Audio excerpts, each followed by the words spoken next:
Tapi bila dapat duit, sebenarnya aku ni dah lama teringin pakai welfare. Cukup ni bayar deposit. Jadi instead of dia pakai kepada perniagaan, duit telah disalurkan kepada elemen lain.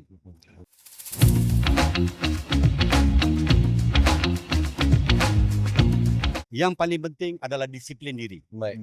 Tadi Dia bukan kata confirm dapat pembiayaan tu confirm jadi. confirm jadi, tidak. Tetapi disiplin diri. Tadi Hani sebenarnya mention satu perkara. Kebanyakan usahawan mikro, dia adalah milikan tunggal. Baik. Dia juga perniagaan, dia juga adalah sebagai individu.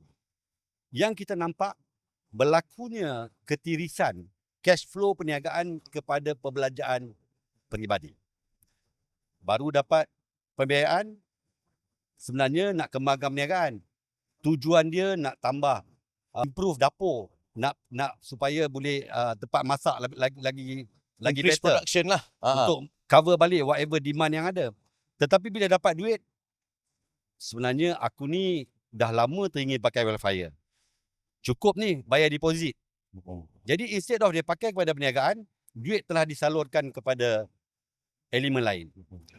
Kena ingat, pembiayaan paling utama adalah untuk intended purpose. Dalam situasi ini adalah untuk memperkembangkan perniagaan, gunakan.